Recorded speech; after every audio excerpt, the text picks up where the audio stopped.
pessoal, então, conforme a nossa proposta do canal, vamos fazer hoje aquele vídeo que eu prometi para vocês, que todo mês vai ter um vídeo de perguntas e respostas. Fiz um apanhado aí de algumas perguntas deixadas ao longo do mês de maio, para então estar respondendo elas. E todo mês vai ser a mesma coisa. Final de cada mês eu vou estar postando um vídeo sobre as perguntas e respostas que vocês fizeram ao longo do mês. Então vamos lá para a primeira pergunta. A primeira pergunta vem do Carlos Eduardo de São Paulo. Carlos Eduardo fala: e aí, Marcelo, o que é aquele botão preto ao lado do manche que toda hora que você põe a mão fica próximo ao vidro? Ele está se referindo a esse botãozinho aqui, ó. Esse botão aqui é o PTT. Eu também tenho ele no manche. Eu posso usar aqui ou aqui. Eu acabei pegando o costume de, quando eu vou transmitir no rádio, né, que o PTT então é o Push to Talk. Toda vez que eu pressiono ele, eu faço a minha transmissão no rádio na frequência que eu estou selecionado aqui nos meus rádios de comunicação. Então eu acabei pegando o costume de fazer toda vez pressionando ele aqui no painel, mas também posso usar aqui no manche. Também temos o PTT no manche. E do mesmo modo, o copiloto também tem esses dois PTTs do lado dele. Então, Carlos Eduardo, a sua pergunta, creio que foi respondida nesse vídeo. Obrigado aí por participar do canal, fique atento sempre nos próximos vídeos. Um abraço, até mais.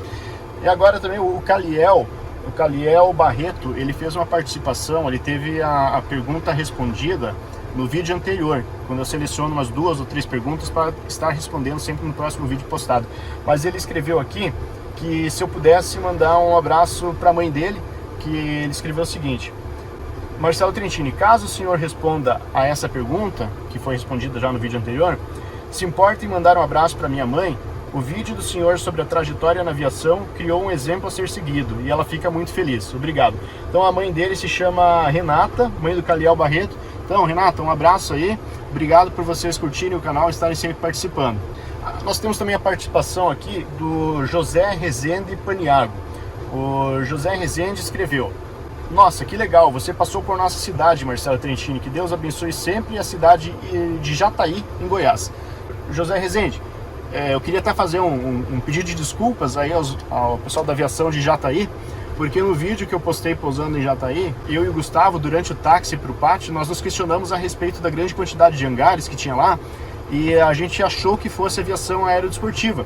E algumas pessoas de Jataí entraram em contato comigo, e aí sim eu vim a descobrir que a maioria dos hangares lá não é aviação aerodesportiva, e sim aviação executiva mesmo, aviação geral.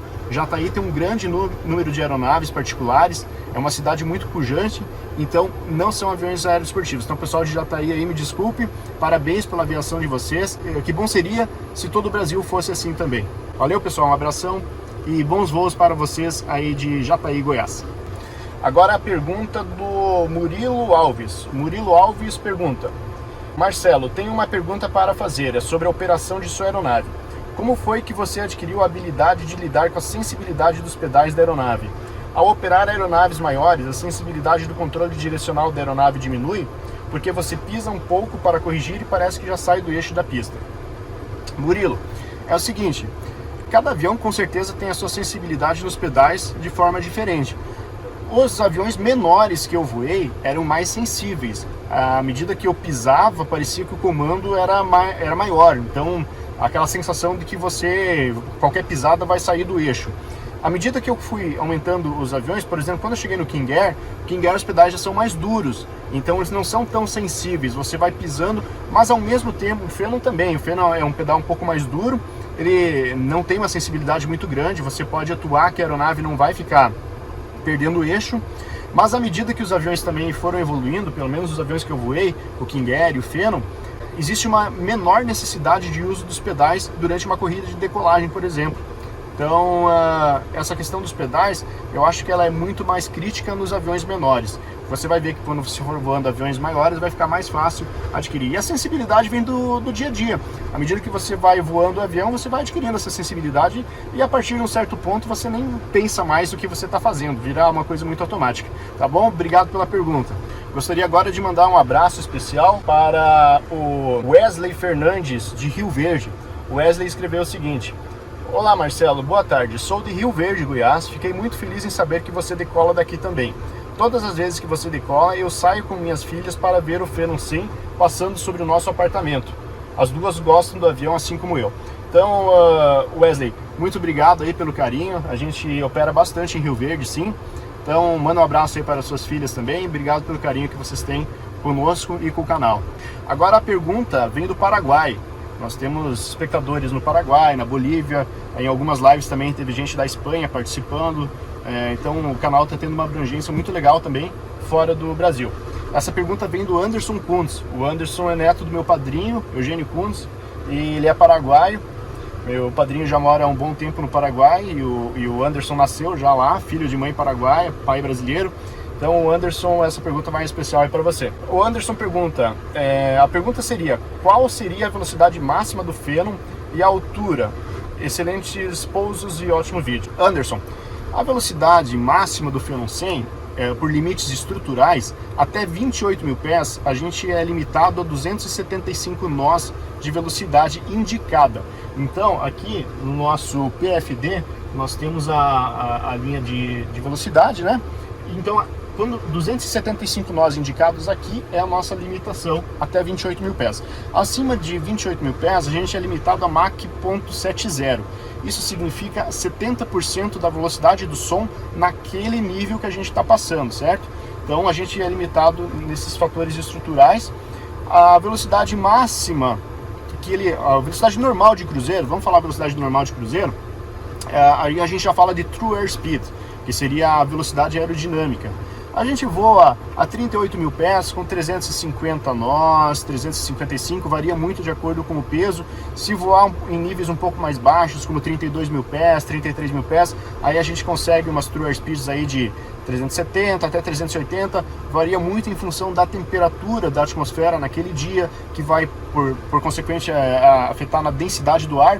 Então existem várias condições que afetam, mas mais ou menos a nossa gama de velocidades aí é essa. E a altura máxima do Phenom 100 é 41 mil pés, o envelope de voo é 41 mil. Tá ok, Anderson? Obrigado aí pela sua pergunta, um abraço para a família aí no Paraguai.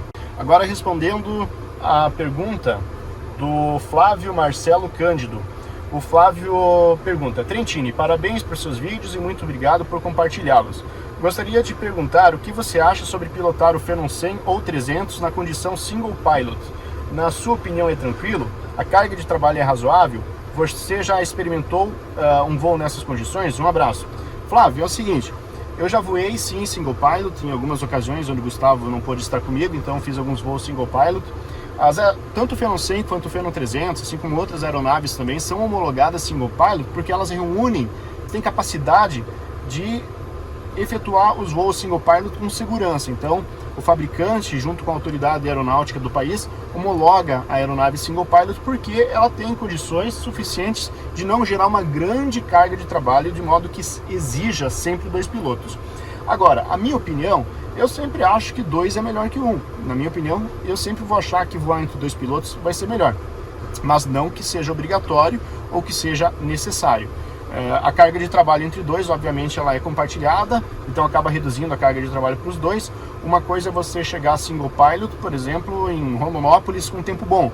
Outra coisa é você chegar a single pilot em Congonhas com grande tráfego aéreo e condições meteorológicas adversas. Então, a carga de trabalho ela vai variar muito de acordo com o cenário que você está enfrentando. Então, nessas situações, eu acho que estar em 2 sempre é melhor. E se houver uma emergência, obviamente, estando em 2, um vai executando o checklist, o outro vai voando a aeronave, vai fazendo a comunicação.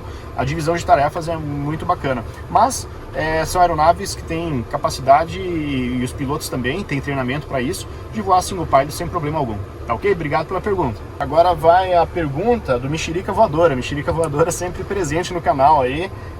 Tem uma assiduidade muito grande com o nosso canal. O nome do Mexerica Voadora, ele mandou aqui, João Pedro Pesce, ele é de Três Pontas, Minas Gerais. Então agora a gente sabe o nome do Mexerica Voadora. Ele fala o seguinte, mais uma vez nós aqui. Isso aí, Mexerica. E parabenizando pelo ótimo vídeo, parabéns. A pergunta dele, qual é a dificuldade que vocês encontram quando vão pousar numa pista do interior, que não tem muita infraestrutura? Qual é a atenção que vocês devem ter quando vão pousar numa pista desconhecida?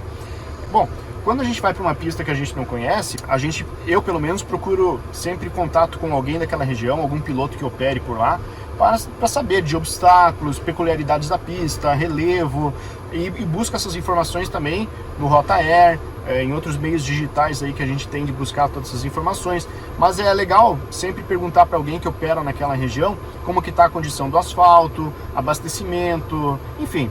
Mas com certeza, quando a gente vai para um lugar aí onde a gente não, uma pista do interior, que a gente não tem um controle de tráfego aéreo, alguma coisa assim, a gente sempre procura checar essas informações antes com pessoas que operem lá, para não chegar sem informação nenhuma. Porque às vezes você pode ter, por exemplo, uma rede de energia que passa próximo a uma cabeceira e talvez, embora essa especificação ou deve estar em NOTAM ou no Rotaer, talvez não esteja. Então sempre é legal estar entrando em contato aí com alguém que opera nessas localidades, tá ok? Mexerica voadora, um abraço aí para você. E agora a pergunta do René Rabelo Moraes. O René fala o seguinte: olá, comandante. Já chequei PC, Multi IFR, INVA e CAL5 PLA teórico e Jet Training. Estava próximo do primeiro emprego no táxi aéreo através de indicação de amigos quando chegou o Covid-19. Na sua opinião, após o fim do isolamento, a aviação executiva demora para voltar a contratar? Ótimos voos e céus cavoque para você. Valeu, René, obrigado. Eu acho que o mundo vai superar essa crise, o Brasil também vai superar. Lógico que cada país vai ter suas peculiaridades, então a gente não sabe exatamente quanto tempo o Brasil vai levar para se recuperar. A aviação está muito ligada à economia. À medida que a economia for melhorando, logicamente a aviação vai melhorar. Nós moramos num país continental, não imagino o nosso país sem aviação, tanto executiva quanto a linha aérea, assim como o mundo também. Hoje não dá para imaginar um mundo sem aviação. Então é óbvio que mais cedo ou mais tarde, a gente espera que seja para mais cedo, a aviação vai se recuperar, tanto a executiva quanto a linha aérea. Então eu sempre falo o seguinte: esse momento agora de crise é a hora de se preparar. Você já está muito bem preparado aí, parabéns pelas suas qualificações, mas se você tiver mais algum curso, alguma coisa para fazer nesse período, vai se preparando para quando o mercado aquecer de novo, você está em condições de encarar uma oportunidade de emprego. Tá legal, René? Obrigado aí pela participação e boa sorte, hein? A pergunta seguinte vem do Matheus Pimenta. Matheus Pimenta diz o seguinte: fala, comando. No caso de deslocamentos para aeródromos como o de Rondonópolis, que não tem FIS nem AFIS, como funciona para saber o ajuste de altímetro? Acredito que seja verificado antes mesmo de decolar, mas e se houver uma mudança? Curto muito o canal e tenho grande interesse no executivo. Abraço aí, Matheus. Na verdade, Rondonópolis tem sim AFIS, tá? Só que ele opera somente em alguns horários de madrugada, ou nessa época do ano, por exemplo, agora ele nem está operando mais. Mas ele tem sim AFIS, mas provavelmente você pode chegar também num horário que o AFIS não esteja em funcionamento. Essa tua pergunta, ela tem pelo menos duas formas de responder. Uma coisa é a seguinte: vamos dizer que a gente vai decolar de Rondonópolis. Então, antes da decolagem, a gente vem aqui no baro, no painel, e coloca a elevação de Rondonópolis. Você coloca aqui 1460 e veja quanto que está dando o ajuste de QNH aqui embaixo. Está dando 1015 HPA. Então eu sei que o ajuste agora aqui em Rondonópolis está 1015, certo? Mas se a gente estiver chegando de uma outra localidade e nenhuma aeronave no solo puder passar o ajuste para a gente, não tem como saber. Então, infelizmente, não tem. A gente vem ajustado padrão, e se vier alguma outra aeronave para o circuito de tráfego, a gente fala que está ajustado em 1013, que tá ok? Beleza? Obrigado aí pela participação, pergunta bacana. A próxima pergunta, então, vem do Ian Tomás. O Ian fala o seguinte: parabéns pelo vídeo, excelente qualidade. O Phenom 100, por não ter sistema de reverso e ser um jato, na hora do pouso ele tem alguma desvantagem em relação a aeronaves que possuem reverso, ou tem algum sistema adicional que compensa a falta de reverso? No caso de ter que fazer um pouso curto, daria conta do recado? Ian, obviamente uma aeronave que tem o reverso, ela tem um adicional a mais do que a frenagem, por exemplo, do Phenom 100, ou do Phenom 300, ou do CJ3, do CJ4, que tem sistemas de frenagem exclusivos pelo sistema de freio. Então, o sistema de freio da aeronave ele é um sistema bem avançado, de modo que você consegue reduzir adequadamente a velocidade sobre a pista. E sim, o Phenom 100 tem capacidade de fazer pousos curtos. Tem vídeo no canal aí, a gente pousando em São João da Boa Vista, no interior de São Paulo, livrando em 600 metros. Então dá para fazer pousos curtos, sim. Você também pergunta, porque você pergunta se é alguma desvantagem. Sim, é uma desvantagem, obviamente, mas aí você tem que pensar que hoje os fabricantes estão optando por investir mais em freios do que em reversos, porque diminui o custo de uma aeronave, o custo de produção e, consequentemente, o custo de aquisição por quem vai comprar uma aeronave nova. e diminui o peso também. O sistema de reverso, ele acrescenta peso na aeronave, mas obviamente ter reverso é legal, ajuda bastante. O nosso Phenom 100, por exemplo, ele é o Phenom 100 Eco, e a versão Eco, ela já tem ground spoiler. Então quando a gente toca sobre a pista, automaticamente os ground spoilers se abrem, fazendo com que o avião tenha mais aderência com o solo, aumentando a capacidade da frenagem inicial da aeronave. Então o nosso Phenom 100 Eco tem esse diferencial também. Agora temos a pergunta do Luciano Santos, que é de Aparecida de Goiânia, no estado de Goiás. Luciano fala o seguinte: olá, às vezes observo um monte de botões ao lado de suas pernas quando está sentado. Esses botões, por estarem longe, para que servem? A importância, grato e bons voos.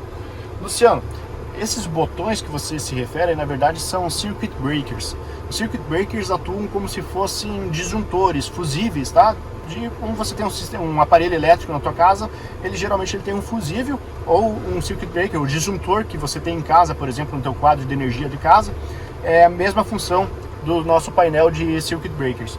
O circuit breaker, ele, em caso de um excesso de amperagem em determinado sistema, ele vai interromper a corrente elétrica antes de a energia chegar nesse determinado sistema. Então a gente tem circuit breakers para quase todos os sistemas da aeronave, como você está vendo aqui no vídeo. Então, em caso de um excesso de energia, de corrente elétrica em determinado sistema, ele vai saltar esse circuit breaker, desarmando ele, isolando esse sistema do sistema elétrico da aeronave. Então ele previne uma série de coisas. Ele pode evitar um curto-circuito, evitar um incêndio, assim como ele também pode evitar que esse equipamento elétrico queime, porque ele vai interromper com uma amperagem menor antes de chegar no equipamento. Então, se essa energia chegasse no equipamento com uma alta amperagem, ela iria danificar o equipamento. Assim, ele vai só deixar de ser funcional. Mas depois a gente pode mandar o equipamento para verificar na manutenção e ele pode ser consertado. Os circuit breakers também, eles podem ser rearmados em voo, tá? Ele saltou, mas é isso tudo de acordo com o checklist. Então, se saltar algum circuit breaker, ele vai gerar alguma informação para mim aqui no painel, ou geralmente quando ele gerar alguma informação primeiro aqui, eu vou depois verificar que o circuit breaker dele desarmou. Aí eu vou pegar o checklist da aeronave, vou efetuar todo o procedimento. Se ele pedir para rearmar o circuit breaker, aí a gente rearma. Se ele não pedir, a gente não rearma por conta própria, entendeu? É isso daí que é o painel de circuit breakers, então, beleza? Um abraço e obrigado pela pergunta. Outra coisa que muita gente sempre pergunta no canal é a respeito do taxiamento da aeronave. As pessoas enxergam o manche do avião mexendo durante o taxiamento e acham que o avião está taxiando de alguma forma automática, né? Mas eu vou mostrar para vocês aqui como que na verdade não é isso. E a explicação técnica, meu amigo Joel Ferreira vai dar para vocês aí. O Joel é um mecânico extremamente capacitado, que eu respeito muito, trabalhou diversos anos na Embraer, participou do desenvolvimento do Phenom 100, nos voos de ensaio ainda, o Joel participou. Então vou deixar o Joel responder essa parte técnica para vocês aí, tá ok? E vou mostrar o que acontece quando a gente faz o táxi da aeronave. O que acontece é que os pedais aqui embaixo, então quando eu vou fazer uma curva, eu pressiono, por exemplo, se eu quero fazer uma curva para a esquerda, eu pressiono o pedal esquerdo, certo? E ele vai mexer a roda lá do trem de pouso do nariz, ele vai virar para a esquerda, e junto também com o movimento do leme de direção da aeronave, da mesma forma que para a direita. A parte superior do pedal é o sistema de freios, então eu tenho o freio da roda esquerda e tenho o freio da roda direita, que funcionam de forma independente. Agora vocês vão ver que quando eu der o comando, por exemplo, para a esquerda, o manche, ele vira junto. É isso que acontece, ele tem os sistemas de forma integrado. E o Joel vai dar essa explicação técnica para vocês aí, o porquê acontece isso. Então, quando vocês enxergam o manche mexendo, é que a câmera está pegando só a parte do manche, não está mostrando meus pés. Mas é porque eu estou movimentando os pedais embaixo, fazendo o táxi da aeronave através dos pedais. Olá pessoal, tudo bem? Grande prazer estar aqui com vocês, Trentini, Gustavo, participar desse canal aqui, contribuir com as dúvidas técnicas aí a respeito de Phenom. A dúvida do porquê que o manche movimenta durante o táxi, o sistema de aileron, né, a qual o manche faz parte, e o sistema de leme, eles são interligados, né? Existe uma mola de ligação entre eles. Por que existe essa mola? Essa mola existe para facilitar o comando de curva, né? Fazer um movimento coordenado, caso o comandante venha fazer uma curva manual. Também serve para centralizar comandos ali. Ele volta, sempre vai a tendência é voltar para o neutro, né? Então o aileron sempre a tendência a neutralizar e os pedais também, beleza? Qualquer dúvida, estamos à disposição aí, comandante Trentini aí, no seu canal, tá bom? Um abraço a todos aí, até mais. Joel, muito obrigado pela sua participação. esclarecendo mais essa dúvida que o pessoal tinha. E então a aeronave, para fazer curvas em voo de forma coordenada, existe essa ligação mecânica entre o aileron e o leme de direção. Consequentemente, durante o táxi, quando acionado o pedal para taxiar a aeronave, o manche vai defletir junto. Joel, obrigado mais uma vez e com certeza voltaremos a te procurar para tirar mais dúvidas técnicas nos próximos vídeos aí. Obrigado, Joel, um grande abraço.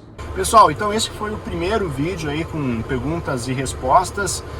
Hoje nós tivemos, se eu não estou enganado, 12 perguntas e todo mês a gente vai fazer então algo parecido. Deixem suas perguntas nos comentários de cada vídeo e espero que vocês tenham gostado. A nossa ideia aqui do canal sempre é estar melhorando e trazendo novidades para vocês em cada vídeo. Ao longo do canal aí a gente sempre vai estar com algumas novidades. Agradeço mais uma vez as pessoas que mandaram suas perguntas, que tiveram elas respondidas. Agradeço também a todos que mandaram, que não tiveram suas perguntas respondidas, porque são muitas. Se eu fosse responder a todas as perguntas do canal, não teria tempo hábil para isso.